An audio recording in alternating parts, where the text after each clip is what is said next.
Hijrah Radio 102,3 FM, inspirasi keluarga Anda. Assalamualaikum warahmatullahi wabarakatuh.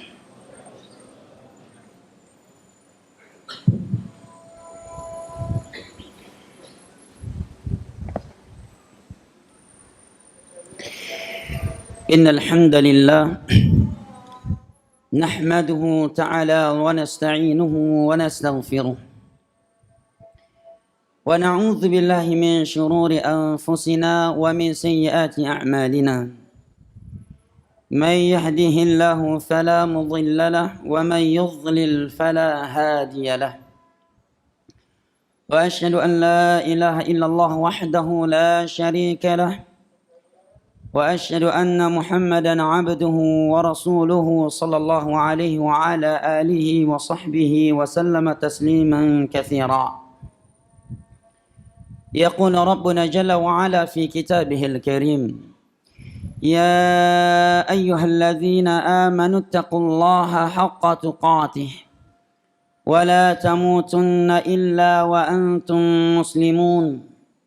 ويقول ربنا جل وعز: يا أيها الناس اتقوا ربكم الذي خلقكم من نفس واحدة وخلق منها زوجها وبث منهما رجالا كثيرا ونساء واتقوا الله الذي تساءلون به والأرحام إن الله كان عليكم رقيبا. ويقول ربنا جل جلاله: يا أيها الذين آمنوا اتقوا الله وقولوا قولا سديدا يصلح لكم أعمالكم ويغفر لكم ذنوبكم ومن يطع الله ورسوله فقد فاز فوزا عظيما. أما بعد، فإن أصدق الحديث كلام الله وخير الهدي هدي محمد صلى الله عليه وسلم وشر الأمور محدثاتها فإن كل محدثة بدعة وكل بدعة ضلالة وكل ضلالة في النار. A'adzani Allah wa iyyakum minan nar. Ibadallah, sidang jamaah salat Jumat rahimani wa rahimakumullah. Dari jauh hari Rasulullah sallallahu alaihi wasallam telah menceritakan, menerangkan kepada kita akan kejadian-kejadian setelah beliau meninggal dunia. Kerusakan-kerusakan yang menjerumuskan manusia ke dalam kesyirikan, kebid'ahan dan kemaksiatan, terbukanya pintu syubhat dan asyahwat di dalam banyak hadis beliau. Di antaranya adalah hadis yang diriwayatkan oleh Al-Imam Ibnu Majah dari sahabat Abu Hurairah radhiyallahu anhu. Beliau bersabda: "Sata'ti 'alan nasi sanawat khadda'at yukadzdzabu fiha as-sadiq wa yu'tamanu fiha al-kha'in ويخون فيها الأمين ويتكلم فيها الرويبضة قالوا وما الرويبضة يا رسول الله قال الرجل التافه يتكلم في أمر العامة." Sesungguhnya akan datang suatu masa yang penuh dengan pemutarbalikan fakta, di mana orang yang jujur dikatakan sebagai pendusta, si pendusta dikatakan seorang yang jujur, seorang pengkhianat dikatakan seorang yang amanah, dan seorang yang amanah dikatakan sebagai pengkhianat. Di saat masa sudah seperti itu, maka si Ruwaibidah banyak berbicara. Para sahabat pun bertanya, "Wahai Rasulullah, siapakah yang engkau maksud dengan kalimat Ar-Ruwaibidah? Siapa itu Ruwaibidah yang banyak berbicara ketika zaman sudah seperti itu?" Maka beliau menjawab, "Ar-rajulu tafih yatakallam fi amril 'ammah." Yaitu seorang yang dungu, seorang yang tidak memiliki ilmu, berbicara tentang urusan-urusan besar kaum muslimin. Sungguh apa yang dikabarkan oleh Rasulullah sallallahu alaihi wasallam di dalam hadis ini telah kita saksikan dan telah kita rasakan. Di mana pada hari ini kebenaran dikatakan sebagai kebatilan, simbol-simbol kekufuran justru dibela dan diperjuangkan. Orang-orang yang ingin mentauhidkan Allah, mengikuti sunnah Rasulullah sallallahu alaihi wasallam dan menghambakan diri mereka kepada Allah dengan menjalankan perintah dan meninggalkan larangannya, diberikan gelar, diberikan nama-nama jelek oleh mereka. Ada yang dikatakan sebagai Wahabi, antek-antek Yahudi dan seterusnya. Tetapi sebaliknya, kesyirikan, kebid'ahan dan kemaksiatan justru dikategorikan dari ajaran Islam. Banyaknya dai-dai kesyirikan yang disanjung-sanjung. Banyaknya dai-dai yang menyuruh kepada kebid'ahan, yang menyuruh manusia untuk beribadah dengan cara-cara yang tidak ada tuntunan dari Nabi dan para sahabatnya sama sekali. Tetapi mereka dijunjung tinggi, mereka dimuliakan dan mereka memilih pengikut yang sangat banyak. Sata'ti 'alan nasi sanawat khadda'at. Setelah aku akan datang sebuah masa yang penuh dengan pemutar berbalikan fakta, di mana Al-Quran dan hadis dengan pemahaman para sahabat Nabi tidak lagi dijadikan sebagai standar di dalam menilai suatu ajaran itu benar ataukah salah. Padahal di dalam Al-Quranul Karim Allah berfirman, فَإِن تَنَازَعْتُمْ فِي شَيْءٍ فَرُدُّوهُ إِلَى اللَّهِ وَالرَّسُولِ إِن كُنتُمْ تُؤْمِنُونَ بِاللَّهِ وَالْيَوْمِ الْآخِرِ ذَلِكُمْ خَيْرٌ لَكُمْ إِن كُنتُمْ تُؤْمِنُونَ بِاللَّهِ وَالْيَوْمِ الْآخِرِ إِن كُنتُمْ تُؤْمِنُونَ بِاللَّهِ وَالْيَوْمِ الْآخِرِ ذَلِكَ خَيْرٌ وَأَحْسَنُ تَأْوِيلًا. Maka apabila kalian telah berselisih dalam sebuah perkara, maka kembalikanlah kepada Al-Quran, kembalikanlah kepada Rasulullah sallallahu alaihi wasallam, kepada hadis-hadisnya. Jika kalian adalah orang-orang yang beriman kepada Allah dan hari akhir, yang demikian itu merupakan solusi dan jalan keluar terbaik. Di antara hadis yang menerangkan kepada kita akan kerusakan, kehancuran umat manusia ini setelah Nabi sallallahu alaihi wasallam meninggal dunia adalah sebuah hadis yang diriwayatkan oleh Al-Imam Al-Bukhari dari Abu Hurairah radhiyallahu anhu. Nabi sallallahu alaihi wasallam bersabda, "Yataqarabuz zaman wa yanqusul amal wa tadhharul fitan wa yulqa asy-syuh wa yakthurul harj." Wa mal qalu wa mal harj ya Rasulullah? Qala al-harjul qatilul qatil. Nabi bersabda, yataqarabuz zaman. Zaman ini semakin hari semakin dekat. Di antara makna yang disebutkan oleh para ulama adalah keberkahan waktu manusia telah dicabut oleh manusia dari kebanyakan mereka. Makna yang lainnya di mana perputaran waktu semakin hari semakin cepat. Wa yanqusul amal. Amalan akan semakin berkurang. Dan ini yang telah kita saksikan. Apabila ada pentas, ada konser, dan ada azan yang sedang dikumandangkan, maka akan terlihat oleh kita bahwa orang-orang yang pergi ke pentas ingin menyaksikan konser jauh lebih banyak ketimbang orang-orang yang pergi memenuhi panggilan Allah melalui muadzin hayya 'alas shalah, hayya 'alal falah. Akan kita dapatkan manusia yang pergi ke pentas menonton konser ke tempat-tempat maksiat jauh lebih mayoritas, jauh lebih banyak daripada mereka yang pergi ke rumah Allah. Itu sebagai bukti akan benar ayat yang disabdakan oleh Rasulullah sallallahu alaihi wasallam di atas. Wa yanqusul amal. Orang-orang yang beramal saleh semakin hari semakin sedikit. Mereka semakin minoritas. Terlebih lagi kalau kita tinjau kepada kondisi amalan yang dilakukan oleh manusia, maka jauh lebih sedikit lagi. Karena di dalam Islam suatu amalan, suatu ibadah itu tidak akan diterima dan tidak akan bernilai di sisi Allah kecuali dengan dua syarat. Yang pertama, apabila dia ikhlas karena Allah ketika melakukannya. Allah berfirman, "Wa ma umiru illa liya'budullaha mukhlishina lahud-din hunafa. Fa'budillaha mukhlishan lahud-din. Qul inna salati wa nusuki wa mahyaya wa mamati lillahi rabbil alamin. La syarika lahu wa bidzalika umirtu wa ana awwalul muslimin." Syarat yang kedua, harus sesuai dengan tuntunan Nabi sallallahu alaihi wasallam dari sisi sebabnya, caranya, jumlahnya, waktu dan tempatnya. Karena Nabi SAW bersabda, "Man 'amila 'amalan laisa 'alaihi amruna fahuwa rad."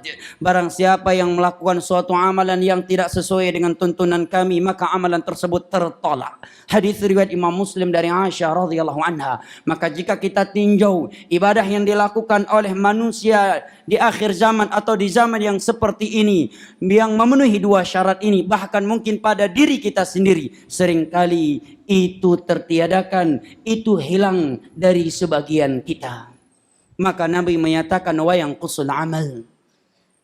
Setelahku nanti akan datang suatu masa di mana amal soleh itu sangat-sangat kurang, sangat-sangat asing, sangat-sangat sedikit.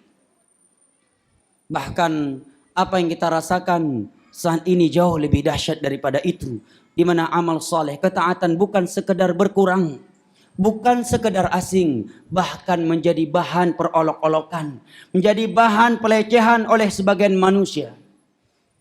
Kemudian kata Nabi SAW, wa tadharul fitan. Fitnah, syubhat dan syahwat akan bermunculan.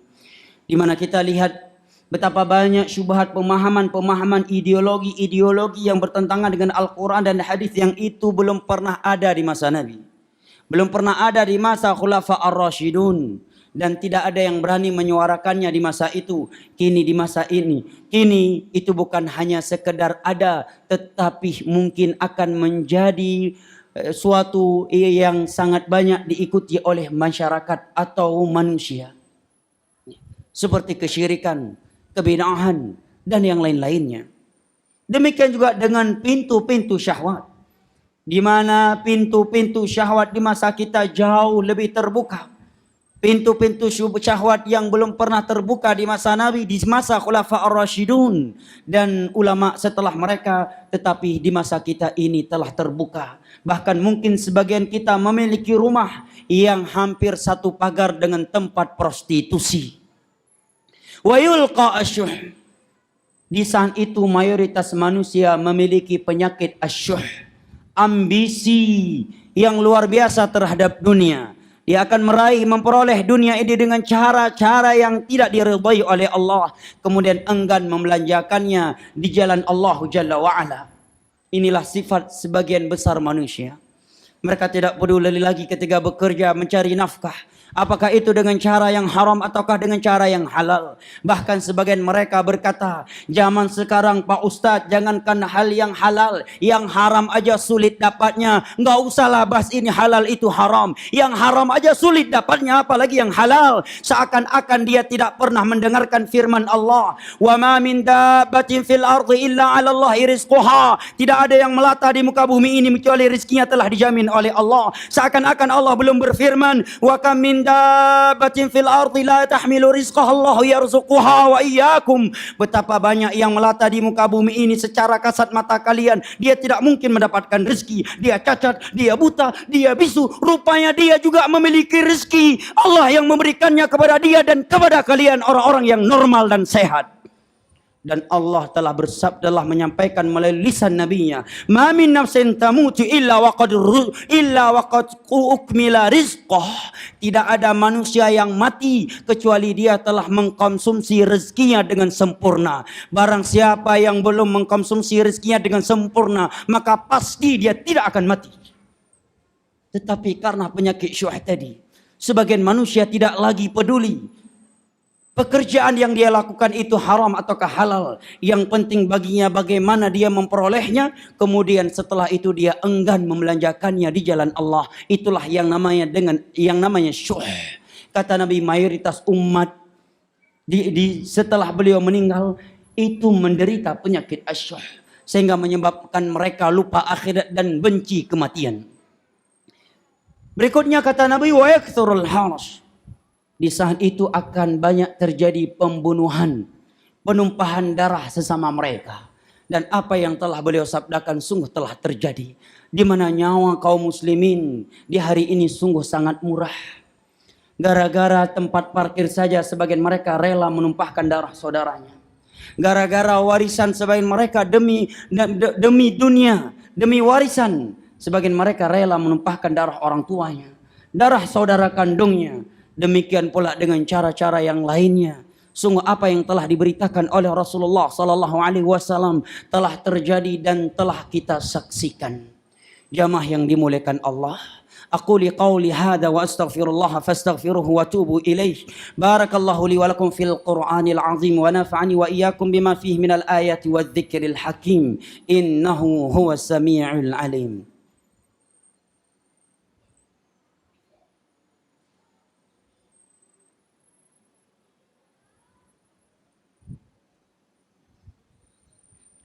Alhamdulillah. Alhamdulillahilladzi arsala rasulahu bil huda wa dinil haqq liyudhhirahu 'ala ad-din kullihi walau karihal kafirun walau karihal musyrikun wa asyhadu an la ilaha illallah wahdahu la syarika lahu iqraran bihi wa tauhida. وأشهد أن محمدا عبده ورسوله صلى الله عليه وعلى آله وصحبه وسلم تسليما كثيرا. أما بعد فيا عباد الله أوصي نفسي وإياكم بتقوى الله فقد فاز المتقون. Jamaah yang dimuliakan Allah rahimani wa rahimakumullah. Di antara hadis yang sangat mencakup yang menerangkan bimbingan agama ini untuk umat Islam yang hidup di zaman yang penuh dengan fitnah setelah baginda Rasulullah sallallahu alaihi wasallam meninggal dunia adalah hadis Irbad bin Sariyah yang diriwayatkan oleh Al-Imam Ahmad dan Al-Imam Tirmidzi, di mana Irbad bin Sariyah menyatakan wa'adhana Rasulullah sallallahu alaihi wasallam mau'izatan wajilat minhal qulub wa dharafat minhal uyun. Suatu ketika Rasulullah sallallahu alaihi wasallam memberikan ceramah yang sangat menggetarkan hati-hati kami dan membuat kami menangis dengan itu. Maka kami pun berkata kepada beliau, ya Rasulullah, ka'annaha mau'izatu mawaddi' fa'ausina. Wahai Rasulullah, rasanya ini adalah ceramah perpisahan. Rasanya engkau akan meninggalkan kami, maka tolong berikan wasiat-wasiat penting untuk kami, wahai Rasulullah.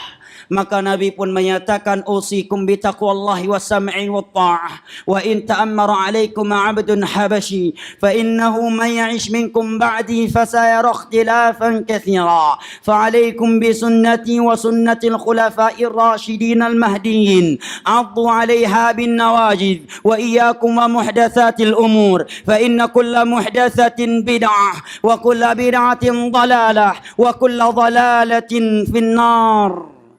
Nabi pun bersabda, aku berwasiat kepada kalian untuk senantiasa bertakwa kepada Allah dimanapun kalian berada. Bertakwa itu bukan hanya ketika di dalam masjid saja. Jangan sampai ketika kita di dalam masjid kita takut kepada Allah. Bahkan mungkin seekor semut saja tidak berani kita injak karena takut kepada Allah. Tetapi begitu kita keluar dari rumah Allah, seakan-akan Allah tidak lagi melihat kita. Seakan-akan Allah tidak lagi mendengar kita. Seakan-akan kita bukan lagi hamba Allah. Kesannya seakan-akan Allah itu hanya melihat kita ketika kita berada di dalam rumahnya saja. Padahal Nabi SAW bersabda, ittaqillaha haitsuma kun. Bertakwalah engkau kepada Allah dimanapun engkau berada, di dalam masjid ataukah di luar masjid. Jangan sampai ketika di dalam masjid seakan-akan engkau seorang sosok sahabat Nabi, tetapi begitu keluar dari masjid anda seperti kita, seperti Abu Jahal dan yang semisal dengannya. Alaikum bitaqwallah, hendaknya kalian senantiasa bertakwa kepada Allah dimanapun kalian berada. Karena yang namanya kematian tidak kenal tempat, karena yang namanya kematian tidak pandang bulu, karena yang namanya kematian tidak pernah datang dalam keadaan telah berpamitan dan pemberitahuan sebelumnya. Bahkan kata Allah Jalla wa'ala, aynama takunu yudrikumul mautu walau kuntum fi burujim musyayyadah. Dimanapun kalian berada, kematian itu akan mencabut, akan datang kepada kalian, sekalipun kalian sedang bersembunyi di belakang benteng-benteng yang sangat kokoh. Wassam'i wa ta'ah. Pesan Nabi yang kedua, agar kalian senantiasa mendengar, taat kepada penguasa kalian. Jangan memberontak, jangan mencela, jangan melengsarkan mereka. Wa in ta'ammara alaikum 'abdun habashi. Walaupun dia seorang pemimpin yang mengambil kepemimpinannya dengan cara yang tidak dibenarkan oleh agama. Setelah itu dia menjadi seorang penguasa yang sah. Sekalipun dia budak sahaya dari Ethiopia, alaikum bisam'i wa ta'ah. Dengar dia, patuh kepada dia, jangan melengsarkan dan jangan memberontak kepadanya. Ini pesan Rasulullah sallallahu alaihi wasallam. Tetapi sebagian orang menyatakannya itu sebagai simbol murjiah, la haula wala quwwata illa billah. Pesan Nabi yang ketiga, sesungguhnya barang siapa yang hidup panjang setelah aku nanti, dia akan melihat umat Islam ini berpecah belah. Akidah mereka beraneka ragam, tata cara mereka beribadah saling berbeda dan tidak serupa. Padahal Nabi mereka satu, Al-Quran kitab suci mereka sama, tetapi kata Nabi mereka nanti akan berpecah belah. Lalu apa perintah Nabi ketika umat Islam telah berpecah belah? Apakah Nabi berpesan kalau umat Islam sudah berpecah maka ikutilah nomor 3 atau nomor 4, ikutilah partai ini atau partai itu, ikutilah TV ini atau TV itu? Rupanya tidak. Pesan Nabi ketika umat Islam sudah berpecah belah adalah fa'alaikum bisunnati, berpegang teguhlah kalian dengan sunnahku, dengan hadis-hadisku, wa sunnatil khulafa'ir rasyidil mahdiyin, dan hendaknya kalian berpegang teguh dengan jalan yang telah ditempuh oleh Abu Bakar, Umar, Uthman dan Ali, khulafa yang telah diberikan petunjuk dan hidayah dari Allah. Addu 'alaiha binawajid, gigitlah oleh kalian sunnahku dengan gigi geraham kalian. Seperti itulah Nabi ibaratkan istiqamah di akhir zaman. Di dalam hadis yang lain Nabi berkata, sayati 'alan nasi zamanun as-sabiru fihim 'ala dinihi kal qabidhi 'alal jamar. Akan datang sebuah masa nanti setelah aku meninggal dunia, di mana orang yang berpegang teguh di atas tauhid, berpegang teguh di atas sunnah, di atas Al-Quran dan hadis, rasanya seperti menggenggam bara api. Maka Nabi berpesan, sekalipun demikian, addu 'alaiha bin nawajid, gigitlah dengan gigi geraham kalian, jangan kalian lepaskan, karena kapan kita melepaskan sunnah Nabi, maka neraka adalah tempat bagi kita semua. Kemudian Nabi menyatakan, jauhilah oleh kalian setiap perkara-perkara baru yang diada-adakan dalam urusan agama. Karena setiap perkara baru yang diada-adakan dalam urusan agama, itulah adalah bid'ah, dan setiap bid'ah adalah sesat, dan setiap kesesatan tempatnya adalah neraka. Ini hadis Nabi SAW, bukanlah hadis yang dibuat oleh mereka kaum Wahabi. Ini adalah hadis yang keluar dari mulut Nabi yang paling santun berdakwah, yang paling hikmah, yang paling cinta persatuan. Beliau menyatakan, iyyakum wa muhdatsatil umur, jauhi oleh kalian setiap ibadah yang baru yang diada-adakan oleh manusia, yang tidak ada tuntunan dari Nabi, tidak ada tuntunan dari para sahabatnya, karena itulah bid'ah. Setiap bid'ah sesat, setiap kesesatan tempatnya dalam neraka. Ini bahasa Nabi. Adakah yang lebih santun daripada Nabi? Adakah yang lebih hikmah dakwahnya daripada Nabi? Adakah yang lebih cinta persatuan dari Nabi dalam berdakwah? Tetapi beliau sendiri telah memperingatkan kita untuk menjauhi setiap bid'ah, dan beliau telah berkata setiap bid'ah adalah sesat dan setiap kesesatan tempatnya dalam neraka. Dan ini hadis dicantumkan oleh imam besar dalam mazhab Syafi'i, Imam Nawawi, dalam dua kitab beliau yang sangat mulia, kitab Al-Arba'in dan Riyadhus Shalihin. Ibadallah, يقول الله تعالى في كتابه الكريم إن الله وملائكته يصلون على النبي يا أيها الذين آمنوا صلوا عليه وسلموا تسليما اللهم اغفر للمسلمين والمسلمات الأحياء منهم والأموات اللهم أرنا الحق حقا وارزقنا اتباعه وأرنا الباطل باطلا وارزقنا اجتنابه اللهم ربنا آتنا في الدنيا حسنة وفي الآخرة حسنة وقنا عذاب النار وسلام على المرسلين والحمد لله رب العالمين وأقيموا الصلاة. 102,3 FM, inspirasi keluarga Anda.